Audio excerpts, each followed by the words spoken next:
전쟁이 터졌습니다. 우크라이나에서 러시아와 전쟁이 결국 1년 이상이나 끌고 있습니다. 그런데 얼마 전에 또 다른 전쟁이 터졌습니다. 이스라엘과 하마스라는 팔레스타인 중에서 가장 과격한 무장단체하고 전쟁이 일어나고야 말았습니다. 물론 지금까지 그런 전쟁이 여러 번 있었고 이스라엘과 중동 지역의 전쟁은 계속 있어 왔던 전쟁이었지만 이번 전쟁은 조금 남다른 전쟁 같습니다. 하마스의 그 미사일 수천 발 혹은 수만 발을 그 공격은 무차별적으로 이스라엘을 향하여 공격해왔고, 이스라엘은 그 보복을 결코 그냥 멈추지 않는 이스라엘 민족은 보복 전쟁으로 지금 치닫기 시작합니다. 바로 그 전쟁터가 가자라는 지역입니다. 가자. 블레셋 사람들이 정착해서 모여 살고 있었던 그 가자. 원래 이 블레셋 사람들은 지중해 연안의 해변가를 통해서 어디서 남부 유럽에서 건너왔는지 아니면 서아시아에서 흘러 들어왔는지 알 수 없지만은 이 블레셋 사람들은 모압이나 암몬이나 아말렉이나 이런 성경에 나오는 에서의 후손이나 아브라함의 또 다른 후손들이 아닌 이 블레셋 족속들이 가나 이 지중해 연안에 살고 있었습니다. 둥지를 틀고, 그리고는 내륙적으로 치고 들어와서 그 사람들이 전쟁으로, 그리고는 가자 지역을 자기들의 정착 지역으로 삼고 있었습니다. 여호수아 시대에 이 가자 지역을 점령하지 못했습니다. 이스라엘 민족이 가자 지역과 예루살렘에 있는 여부스 종족을 점령하지 못한 채 그대로 두었는데, 그것이 끝내 그들의 옆구리에 가시가 되고 말았던 적도 있습니다. 나중에 삼손에 의해서 그 블레셋 사람들이 거주지로 삼고 있는 가자 지역에 이 삼손이 적어도 1000명 이상이나 한순간에 마지막에 저 신전을 무너뜨리면서 죽게 한 장소가 가나입니다. 그러다가 예수님 십자가 사건 이후에 로마가 정복하고 난 다음 유대인들은 전 세계로 흩어진 디아스포라의 운명을 갖고 살다가 1948년 5월 달에 다시 예루살렘으로 지오니즘을 통해서 돌아오게 되었습니다. 그때부터 전쟁은 계속됩니다. 자기들이 살고 있었던 땅을 다시 이스라엘 민족에게 빼앗겼기 때문입니다.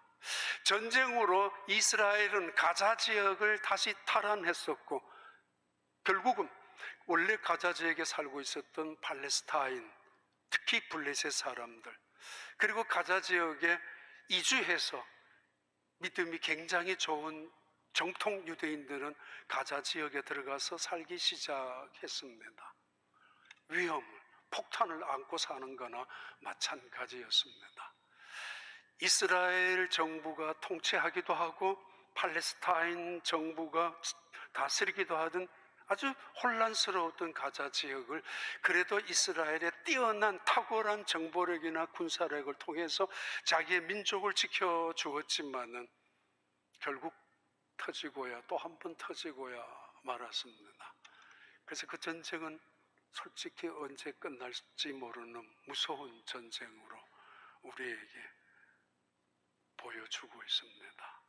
가자, 그 지역의 전쟁. 지금 그 땅에 살고 있었던 유대인들은 철수 명령에 의해서 많이 철수하고 있지만은, 물론 6년 전에도 철수했지만은 지금 다시 철수하고, 철수가 끝나면은 이제는 완전히 블레셋과 이스라엘 민족 간의 전쟁이 더 크게 발전되게 될 것입니다. 성경 속에도 끊임없이 뿌리를 내리고 있는 전쟁의 이야기.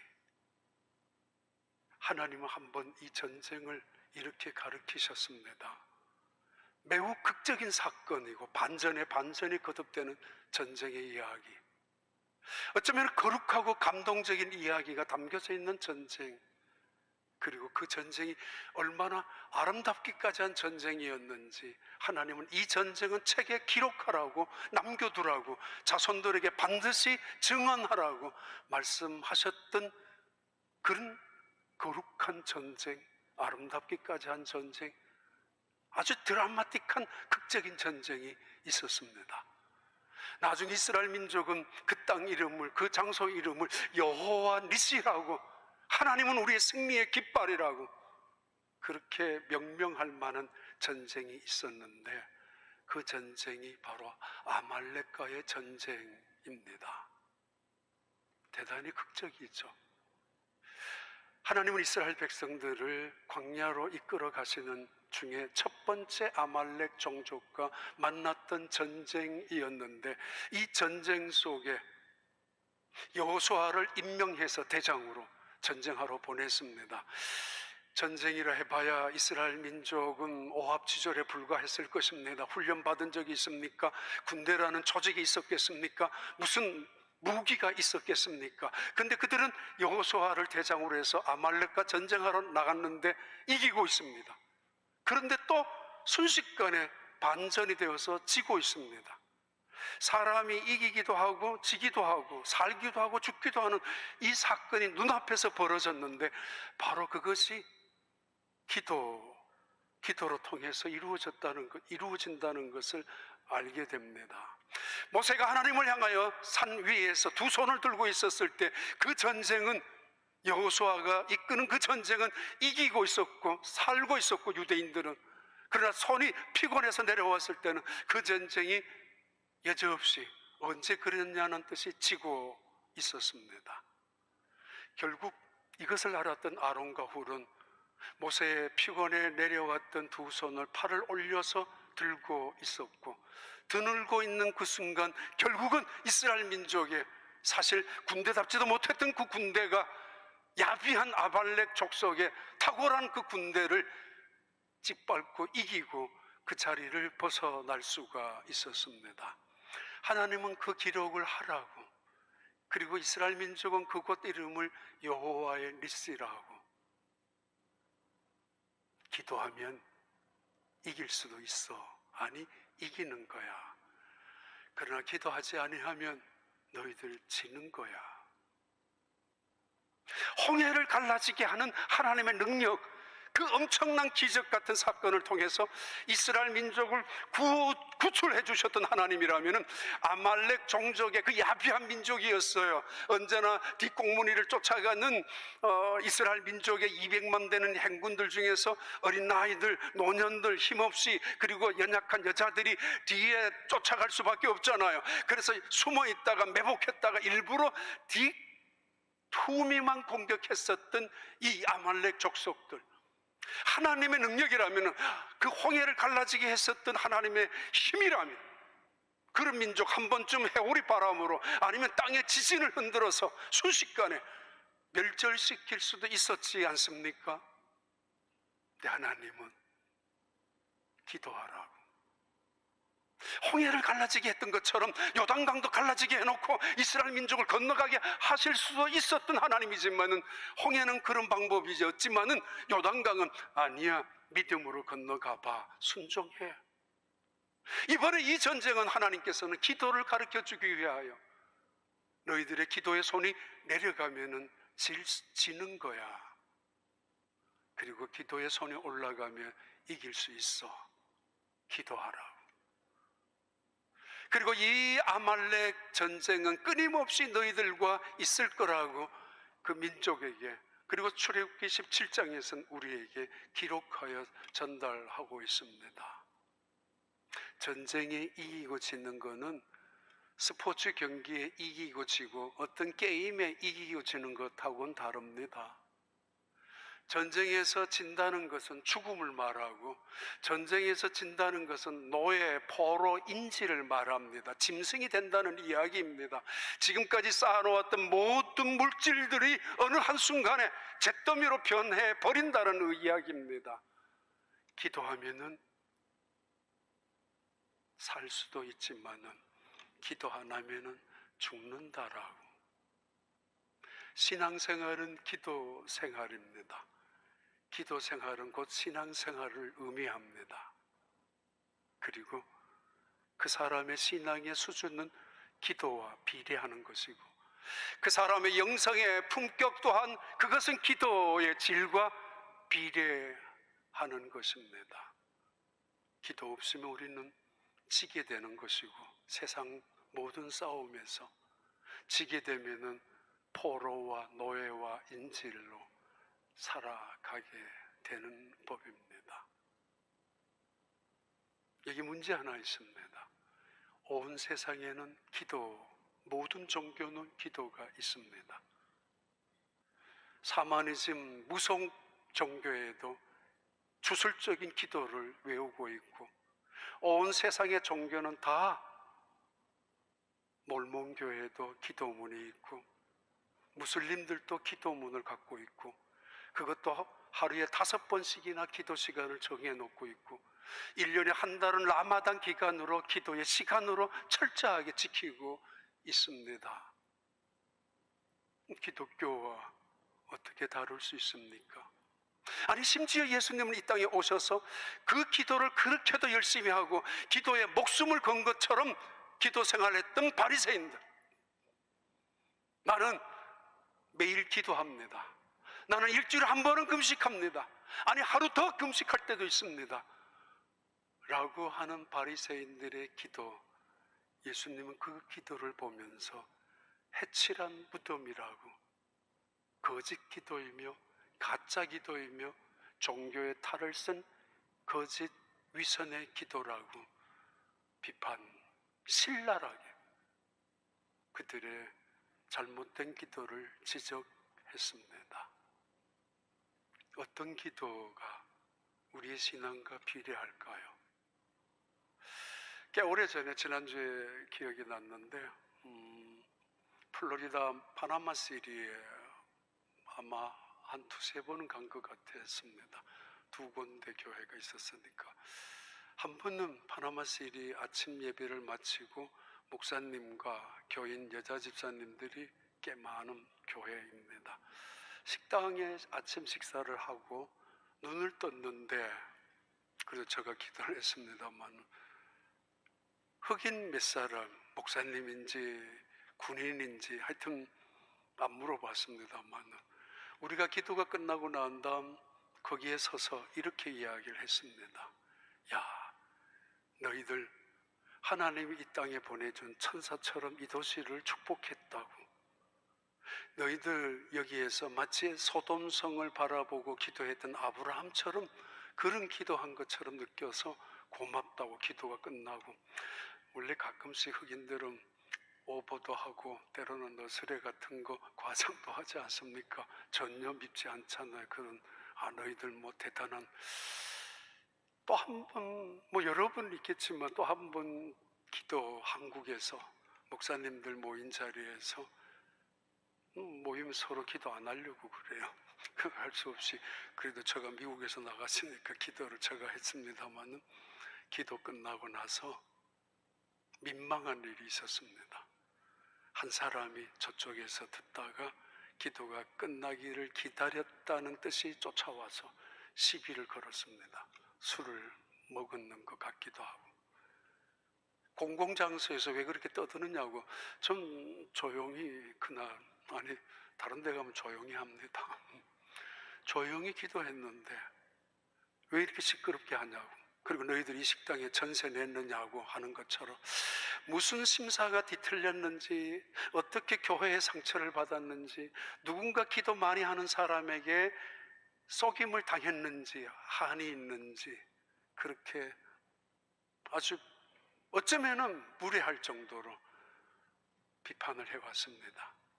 기도하는 것만큼 사느냐고, 똑바로 살으라고, 기도하는 것만큼 너희들 그렇게 진실하냐고, 그런 말은 다 안 했지만 아주 그런 비슷한 투로 이야기를 했던 것이 기억이 납니다.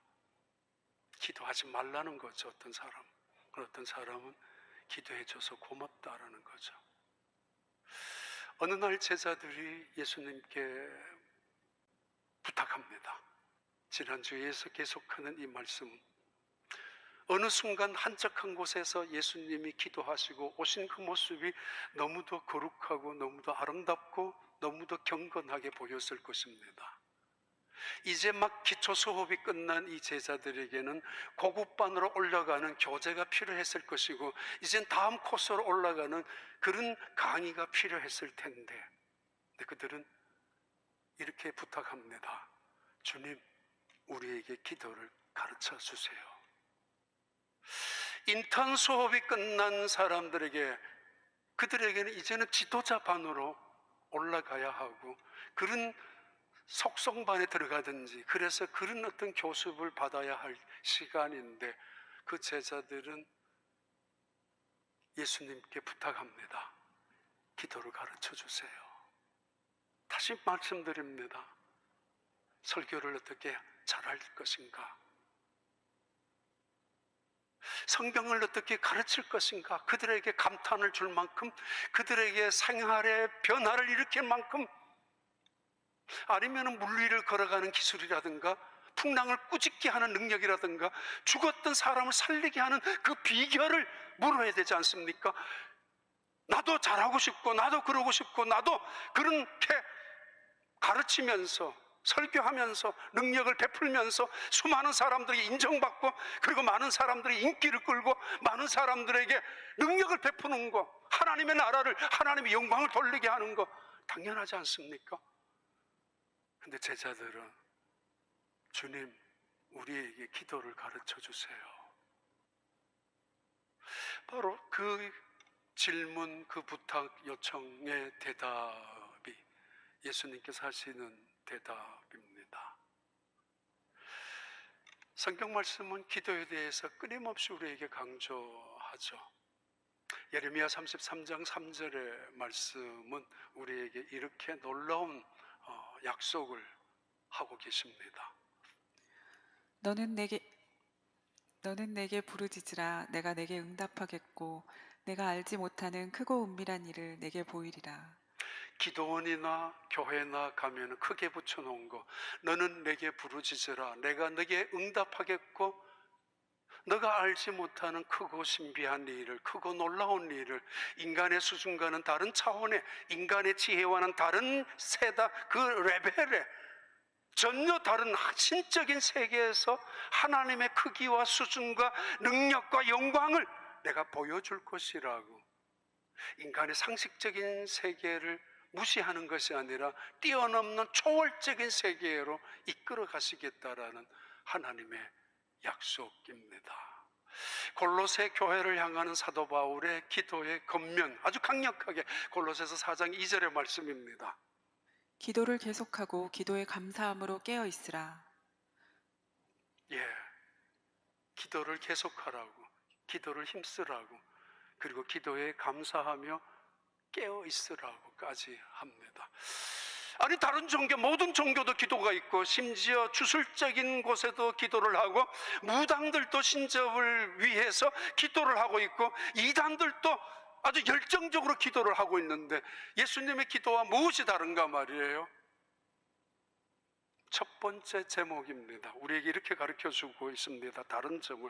누가복음 11장 3절입니다. 우리에게 날마다 일용할 양식을 주시옵고. 첫 번째 주제죠. 너희들 이렇게 기도하라고.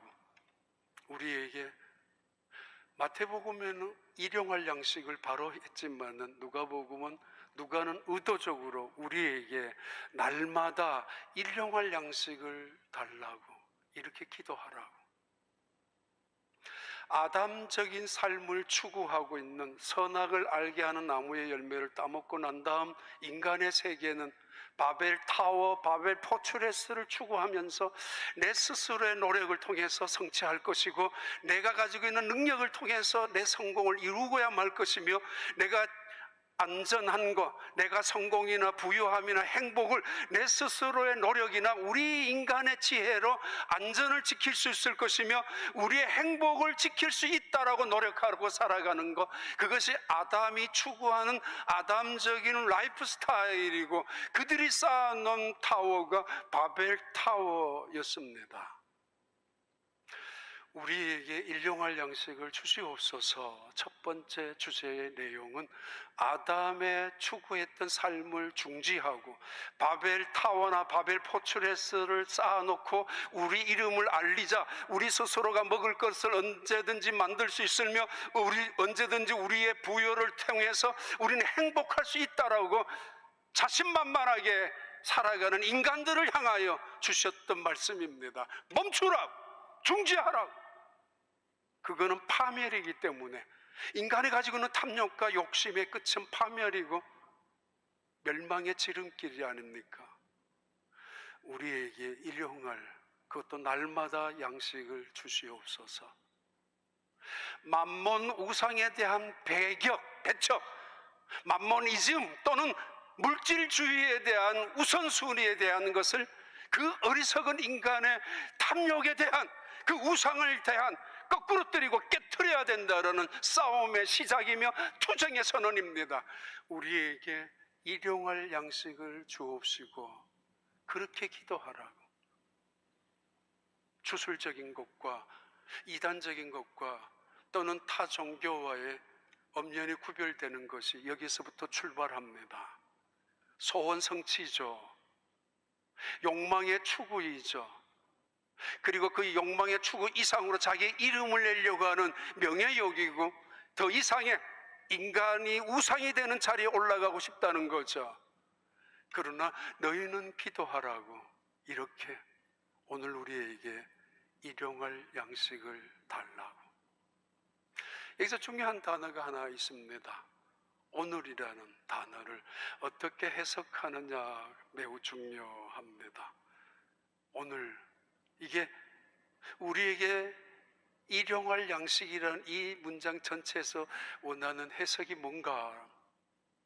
에피우시스라는 단어는 전치사와 하나의 명사가 결합된 단어이지만은 여기만 사용되는 단어입니다. 그래서 해석에 조금은 논쟁도 있고 조금은 이견이 나오기도 합니다. 아무튼 첫째 그 이견은 나타난 해석은 생존에 필요한 것들, 우리의 존재를 위해서 꼭 필요한 생활 필수품을 말하는 것이 아니냐, 또는 오늘 내가 살아가면서 먹어야 될 양식이 아니냐, 혹은 내일을 위한 것도 아니냐라고 해석도 가능한 그런 단어, 그런 문장입니다.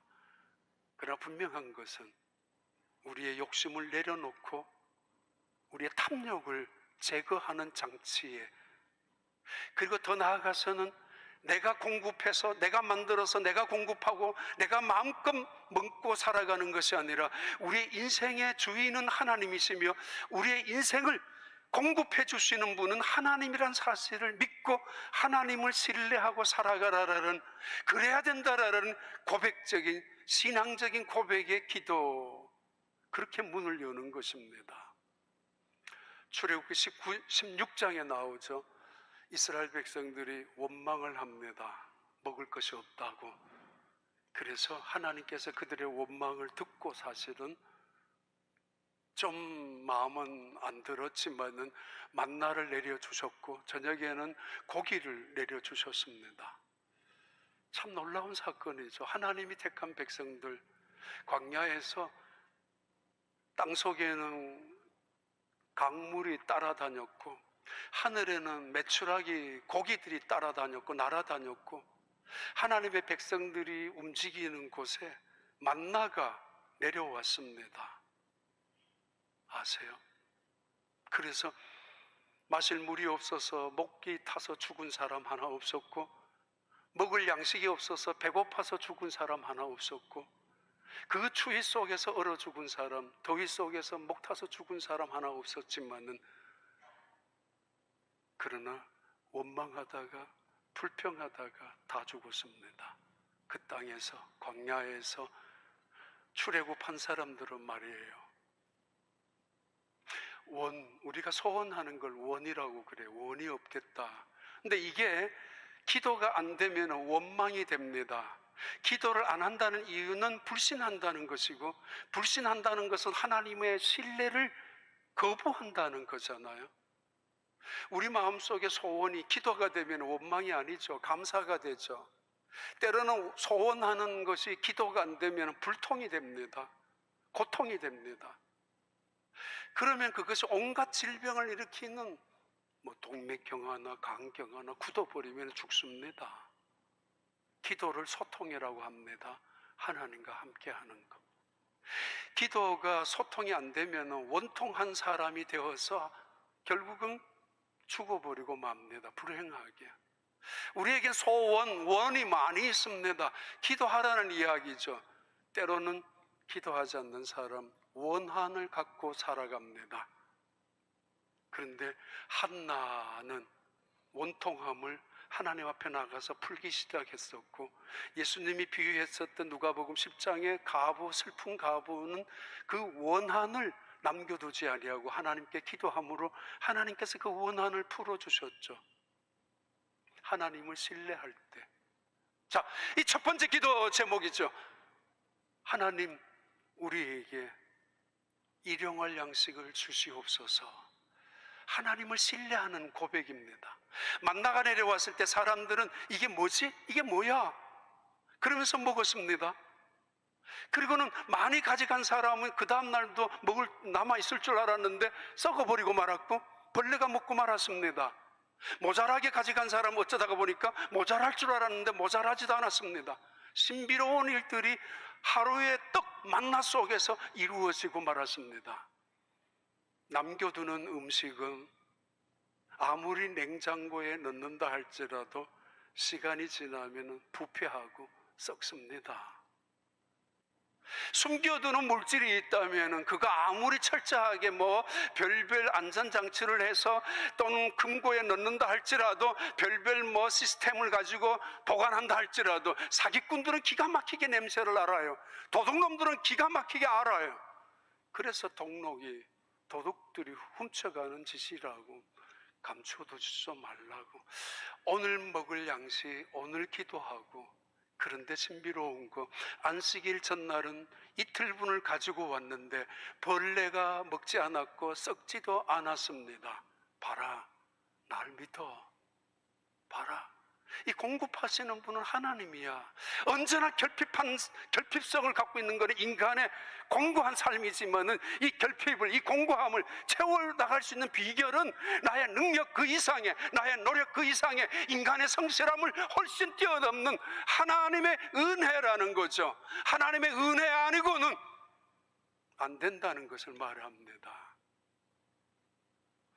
아담적인 라이프 스타일 속에서 결국은 바벨탑을 쌓아놓았고 바벨 포트레스 안에서 그들은 안전을 추구하고 행복을 쟁취했다라고 이야기했지만은 하나님이 손을 놓아버리면은, 하나님이 입김을 불어버리면은 망해버리고 말았습니다. 파멸입니다. 그리고 우리에게 한 끼 양식이 소중한 것임을 알려주는 그런 기도입니다. 지난주에 아마 부산에서 국제영화제 같은 것이 있었는데 홍콩에 있는 영화배우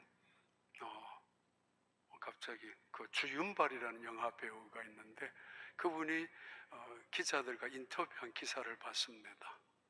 9,600억 1억이 아니고 100억도 아니고 9,600억을 사회에 많은 자선단체에 기부했습니다. 그분은 식당에서 서빙하는 또는 호텔에서 웨이터하는 하루 일용직으로 별별 일을 다 하다가 그렇게 돈을 벌었는데 어떻게 안 아꼈습니까? 아깝죠. 더더구나 어떻게 모은 재산인데. 기자에게 이런 대답을 했더라고요. 뉴스에 보니까 나에게는 점심 한 끼만 있으면 족합니다. 그리고 만약에 괜찮다면 저녁 한 끼 먹을 수 있다면 더욱더 행복하겠죠. 인간의 욕심은 끝이 없습니다. 사자나 호랑이는 배만 부르면 숲속은 고요한 법입니다. 평화가 찾아옵니다. 그런데 인간은 욕심은 끝이 없고 어리석음은 끝이 없고 미련함도 고집도 끝을 모르죠. 그래서 죽어야 합니다.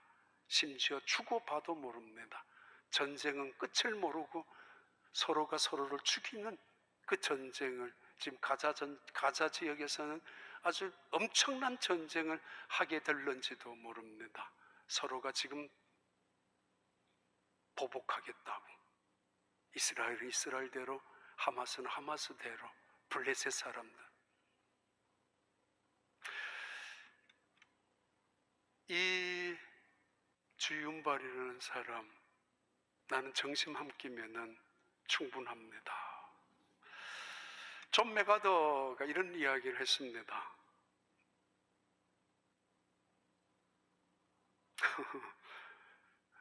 존 메가더가 한 이야기 그냥 한번 띄워봐요. 성경 공부의 목표는 지적인 증거나 지적인 확장에 있는 것이 아니라고. 그런 것처럼 기도의 목표도 응답이 아니고 예수 그리스도를 쫓아가고 예수 그리스도를 닮아가는 것이라고. 예수님이 땅에 계시면서 배부른 적이 없으시지 않느냐. 그리고 배고프신 적이 많이 계셨던 분, 인자는 머리 둘 곳이 없다라고. 사실은 그렇게 탄식처럼 내뱉었을 만큼 예수님은 배고프신 분이었다고. 기도의 목표는 그리스도를 닮는 것입니다. 꽤 오래전에 우리 교회도 한번 오시려고 그러다가 마지막 은퇴 직전에 못 오셨습니다. 다른 일이 생겨서. 고훈 목사님이라고 시인입니다. 안산에서 목회를 하셨던 분인데 이런 글을 쓰셨습니다. 그때 예수님께서 안식일에 밀밭 사이로 가실 때 제자들이 배가 고파서 이삭을 잘라 먹었다. 나는 그 성경을 보면 예수님과 예수님의 제자들은 참 배고픈 일이 많으셨다는 것을 느끼게 되었다. 신학교 시절에 전라남도 목포에서 목회를 했는데 첫 목회를 어느 날 지은 시입니다. 눈은 온통 땅 위에 쌓이고 쌀은 떨어지고 나무도 다 떼어서 없다.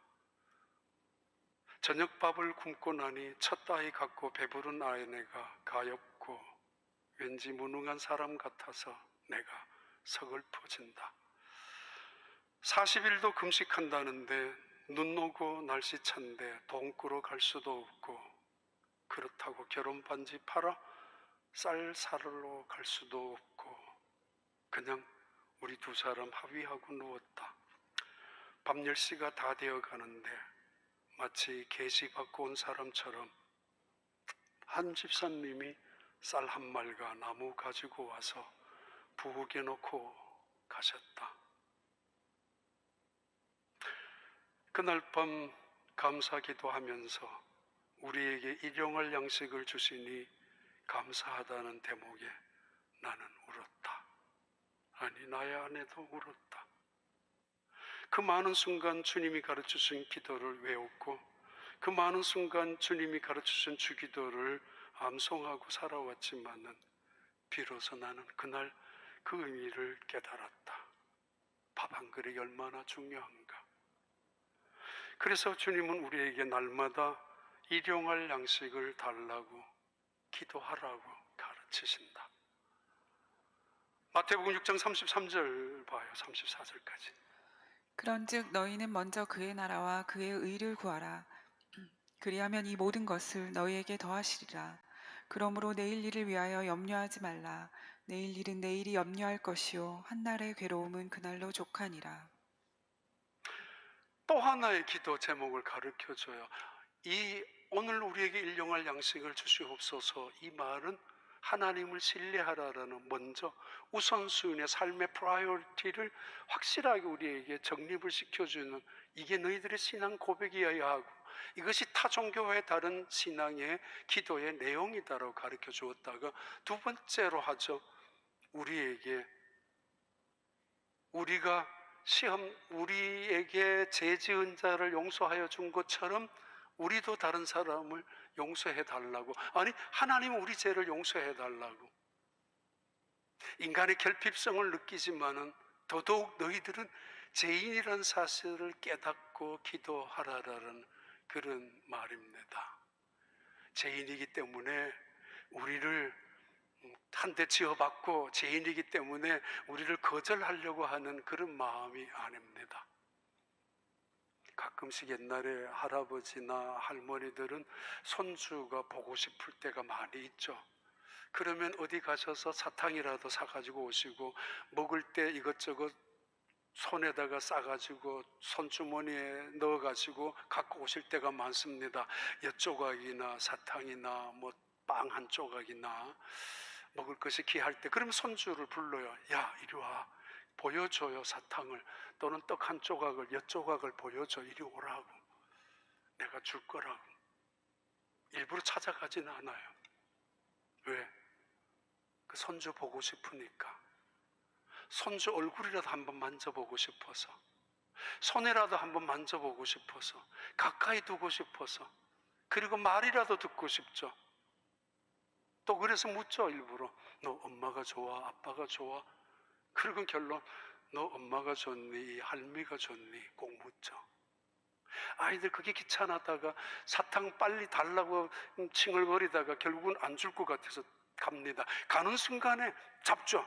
가져가라고. 그러면서 또 한 번 합니다. 너 할머니 좋아? 왜요? 할머니의 마음이잖아요. 손주를 보고 싶어 하는, 걔한테 꿀밤 한 대 주고 때리고 싶은 마음이 아니라 하나님께서 인간에게 명령하셨던 기도하라고, 예수님께서 우리에게 명령하셨던 기도하라고 하셨던 그 모든 근거는 하나님이 우리를 보고 싶고 만나고 싶고 듣고 싶어서 우리를 부르시고 싶은, 부르고 있는 하나님의 말씀이고 초청이고 의미입니다. 그런데 이때 잘난 척하고 들어와서는 안 된다는 거예요. 난 죄인입니다 라고 깨닫는 거, 자학하라는 것이 아니라, 스스로가 열등감에 빠지라는 것이 아니라, 기도란 나를 돌아보는 것이며, 내가 얼마나 하나님 앞에서 못난 자식이었는지, 제대로 된 자식이라면 할머니 앞에서 나 할머니 좋다고 진심으로, 그리고 할머니 손을 꼭 잡고 할머니 나 안 떠날 갈 거지. 아빠 엄마가 때로는 싸우는 집안의 그 자식 같았으면 할머니한테 절대로 나 집에 안 갈 거야, 집에 가기 싫어, 나 할머니하고 살 거야 라고 할 거예요. 자기 집에 가면 죽어도 싸우는 소리만 듣는 그 자식이라면 할머니 앞에서 말이에요. 나는 죄인이라고 고백하는 거, 우리가 우리에게 죄 지은 자를 사하여 준 것처럼 우리 죄도 사하여 달라라고, 어떤 면에서는 하나님은 조건적으로 또는 편협한 부분으로 이해할 수 있지만은, 그러나 이것은 첫 번째는 바리새인들의 경건한 것 같은 신앙생활의 배경, 거짓스러움 또는 가짜 그 힘없는 기도, 응답 없는 기도에 대한 배격을 의미하고, 단호히 그들은 자기 기도하는 자기 속에 괴물이 숨겨져 있고, 그들은 기도하면서 자기의 우상, 자기의 의로움이 우상처럼 독버섯처럼 남아있단 말이에요.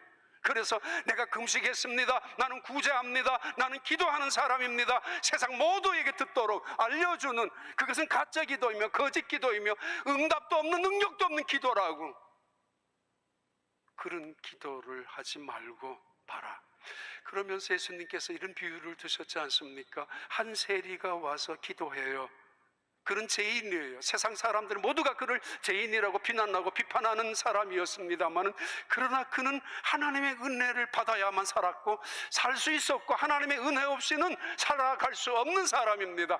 그래도 교회는 가야 하기 때문에 가면 이 사람 저 사람 따가운 시선이 있고, 이 사람 저 사람 입을 삐죽거리면서 비방하기도 하지만 뒤통수가 정말 아프죠. 이 사람들 쑥덕거릴까 봐. 그래도 하나님의 은혜를 사모해서 교회 한 모퉁이 앉아서 기도합니다. 하나님, 내가 죄인입니다. 하나님, 나를 불쌍히 여겨주셔야 합니다. 하나님이 나를 불쌍히 여겨주시지 아니하면 안 됩니다. 그 은혜를 받고 싶어서 가슴을 치면서 눈물을 흘리면서, 차마 교회에 누가 될까봐, 차마 하나님의 영광에 누가 될까봐 고개조차 들지 못하지만은 하나님의 은혜 앞에 사모하며 나왔던, 가슴을 치면서 눈물을 흘리며 기도했던 세리의 기도. 예수님 그랬지 않습니까? 봐라, 세리를 향하여 너가 의로운 사람이야, 돌아가라고 평안함으로, 기쁨으로, 감사함으로 응답받은 사람이 누구예요? 그분이에요. 세리였습니다. 조건이기도 하지만은 더 중요한 것은 바리새적인 경건에 대한 단호한 배격과 동시에 나에게 죄 지은 자를 돌아보게 하는, 그래서 용서를 선언하고 용서하겠다는 결심을 하고 용서해야 되겠다는 의지를 가지고 기도하는 것을 의미합니다. 내가 용서해야지. 그래 용서하며 살아야지. 누구? 용서해야 되겠다라는 결심을 고백하는 것이죠. 왜요? 하나님이 나를 용서해 주셨으니까. 이 기도의 세 번째 더 중요한 의미는, 우리는 하나님과 같이 될 수 없습니다. 하나님의 자리에 설 수도 없습니다. 서서도 안 됩니다. 그런데 우리가 용서하는 순간은 우리가 하나님의 자리에 서는 순간이고 하나님의 품성으로 변하는 것을 의미합니다. 존 뉴턴은 이렇게 이야기합니다. 나는 이 세상에서 가장 중요한 명언을 하나 알고 있는데, 이 세상의 통치자는 하나님이시라고.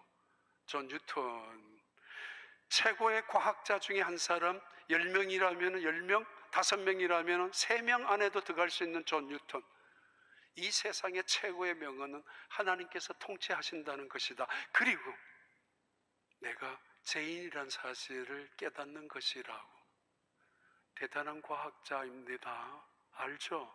만일 인력을 발견해낸 위대한 과학자 중에 한 사람인데, 그가 그랬잖아요. 내가 이 과학을 또는 이 지식을 찾아내는 것보다가 내가 죄인이란 사실을 발견하는 것보다 더 귀한 것이 없고 더 귀한 진리가 없다고. 그는 어디를 가든지, 어느 사무실을 가든지, 어느 연구실을 가든지, 어느 집을 방문하든지 제일 먼저 기도실을 찾았고, 기도의 장소를 찾았고, 기도의 시간을 확보했고, 기도하며 살아갔던 사람입니다. 왜냐하면 나는 죄인일 뿐이며 그냥 하나님 앞에 순종해야 되는, 하나님이 용서해 주셔야 살 수밖에 없는 죄인일 뿐이라고. 하나님은 나를 통치하시고 이끌어 가시는 분이기 때문에 우리에게 용서해 달라는 이야기의 결정적인 의미는, 끊임없이 우리는 날마다 죄를 회개해야 하고 그 죄 회개를 통하여 용서를 받아야 되는 사람들입니다. 누구나 점점점 기도가 깊어가는 사람일수록 겸손해지고 죄가 커진다는 사실 앞에서, 그런데 그럴수록 하나님은 점점 나를 품어주시고 의롭다고 여겨주시고 점점 나를 존귀한 자리로 세워주시는 분이 하나님이십니다. 이사야 55장 6절부터 7절의 말씀입니다. 너희는 여호와를 만날 만한 때에 찾으라. 가까이 계실 때 그를 부르라. 악인은 그의 길을, 불의한 자는 그의 생각을 버리고 여호와께로 돌아오라. 그리하면 그가 긍휼히 여기시리라. 우리 하나님께로 돌아오라. 그가 너그럽게 용서하시리라. 그리고 65장에 그들이 부르기 전에 내가 응답하겠고 그들이 말을 마치기 전에 내가 들을 것이며. 하나님의 약속입니다. 그리고 명령입니다. 여호와께 돌아오라고. 돌아오지만은 너희의 생각을 버리고, 그리고 악한 사람은 그 길을 떠나서 여호와께 돌아오라고. 다 하나님 앞에 재성을 가진 인간이라는 것을 말합니다. 이 세상에 왜 싸우게 됩니까? 그래도 나는 의롭다고 고집 부리는 거, 적어도 나는 잘했다라고 우기는 거, 아니 나와는 상관없이 상대방은 잘못을 저지르고 있고 커다란 악을 저지르고 있다라고 생각하기 때문에 전쟁은 계속되고 있습니다. 누구나 다 마찬가지입니다. 저 어렸을 때 저희 어머니가 시골에서 늘 새벽 기도를 평생 다니셨죠. 마지막 돌아가시기 몇 년 전까지는. 그 골목길이 꽤 시골에 길었어요. 그 길에 산들이 조금 멀리 있어서 늑대가 다니는 길이기도 했습니다. 겨울에는. 그래서 겁이 나니까 그래서 저를 깨워서 데리고 갔을 때가 꽤 많이 있었습니다. 가봐야 기도할 게 뭐 있어요? 저가 잠자고 오죠. 그러다가 그 다음부터는 뭔가 다시 깨닫기 시작을 했지만은 밤늦게까지 일하신 온 가족들, 뜨개질 또는 바느질 또는 다림질, 그러다가 새벽 4시, 겨울에는 4시 반, 여름에는 4시, 그러면 3시에는 일어나서 준비해야 되잖아요. 새벽기도 갔다가 오면은 부엌에서 일하시죠. 식사 준비하죠. 끝나고 나면은 설거지 끝나죠. 끝나고 나면은 빨래하죠. 겨울에도 강에 나가서. 그리고 나서 다시 풀 먹여서 다시 빨래를 다시 풀을 먹여서 끓이죠. 그리고는 아이들 돌아오면은 식사하죠. 하루 종일. 어제 축복의 여정 중에 한 분이 그랬어요. 자기 아내가 한국 갔는데 집에서 아침, 점심, 저녁 아들 해먹이고 그리고 빨래하고 하는 게 이건 회사에서 나가는 일보다 훨씬 더 힘들더라고. 너무 힘들어서 비로소 아내한테 고마운 마음을 가졌다고. 얼마나 힘든지. 힘으로 그냥 머리로 쓰는 문제가 아니라 힘을 써야 되는 문제들이 오히려 집에 다 있었다고. 아이들 키우면서 빨래하면서 물건들 옮겨가면서 물 한 통을 옮겨가는 것도 시장에서 마켓에 갖고 오는 것도 사실은 다 그런 거잖아요. 그런데 집에서 뭐 하냐고, 내가 회사에서 얼마나 힘든 줄 아느냐고 그렇게 했던 것이 잘못되었다는 사실을 고백했었던 한 분이 계셨어요. 그랬다고. 자기는 우리가 살아가면서 그래서 저희 어머니는 항상 저녁이면 끙끙 앓아요.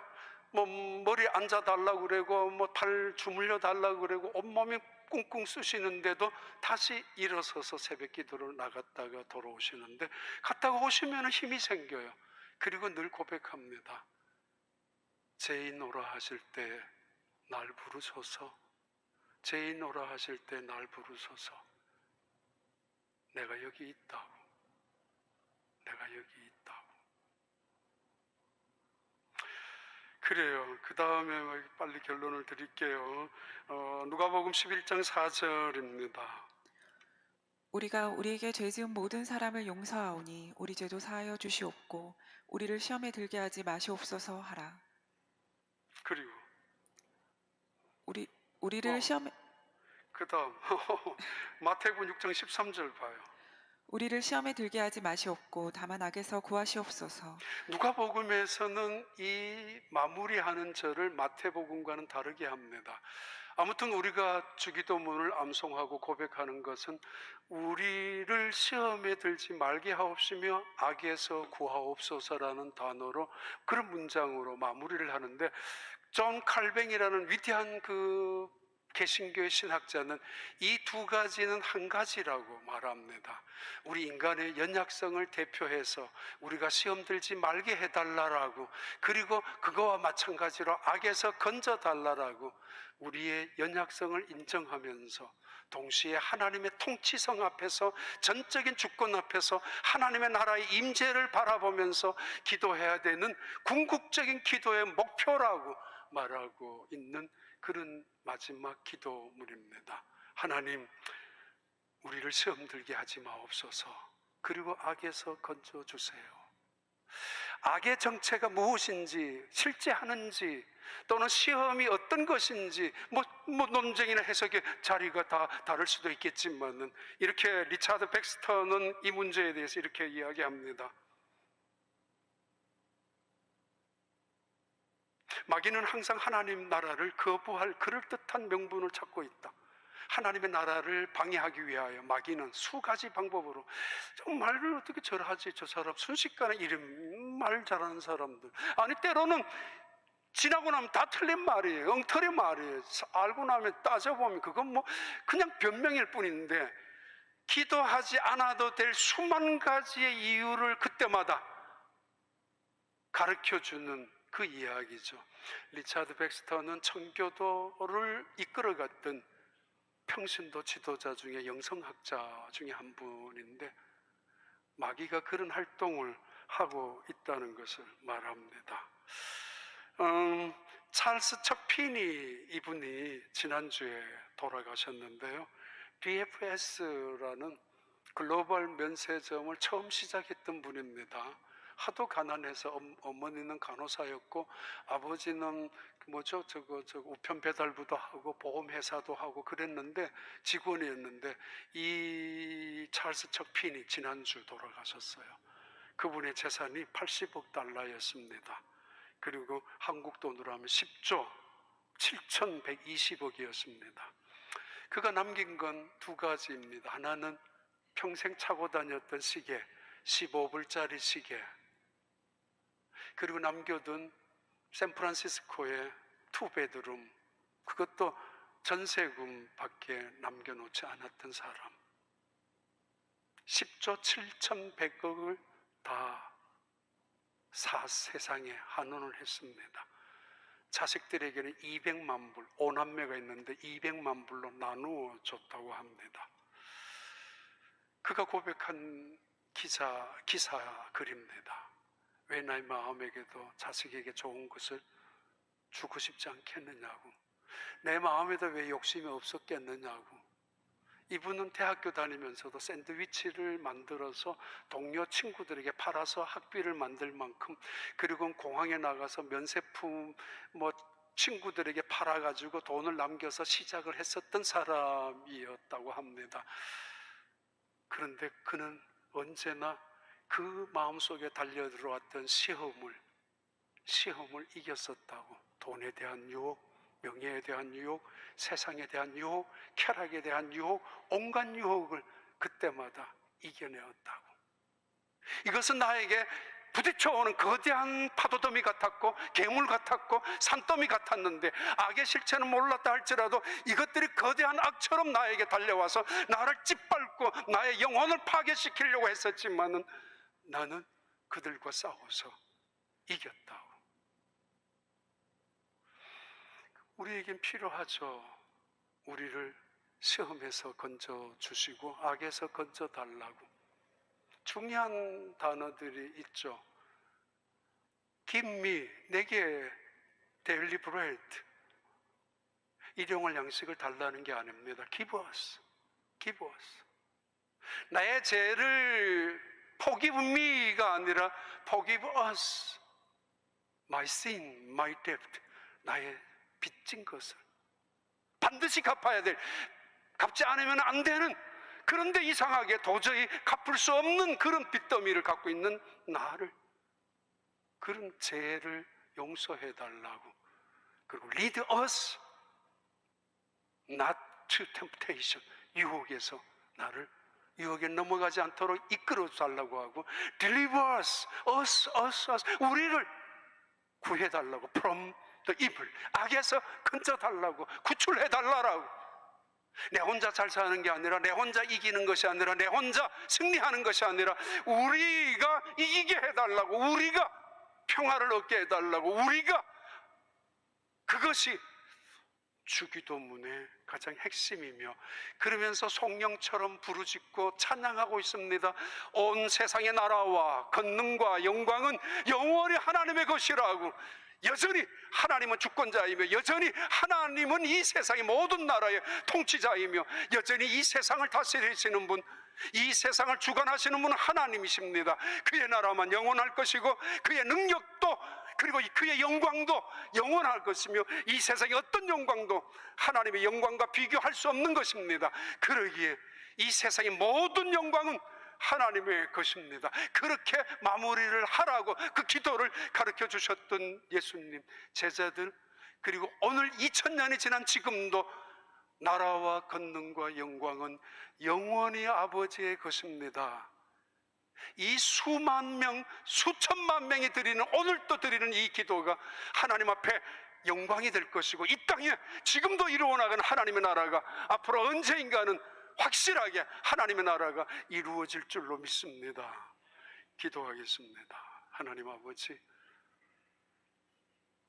우리가 결핍하고, 우리가 죄가 많고, 우리가 연약하기에 주님께서 우리에게 이 기도를 하라고 가르치셨던 것처럼 하나님, 기도가 잘 안 될 때에도 주님 가르친 기도가 되게 하시고, 기도할 수 없을 때에도 이 주 기도를 통해서 하나님께 영광을 돌리게 하여 주시옵소서. 온통 절망 속에 있었을 때에도 이 기도가 우리의 희망이 되게 하시고, 죽음 속에 있었을 때도 이 기도가 생명의 선언이 되게 하여 주시옵시며, 때로는 이기적인 욕심에 사로잡혀 있을 때 오히려 이 기도가 사랑과 은혜와 용서의 축복이 되게 하여 주옵소서. 예수님 이름으로 기도하옵나이다.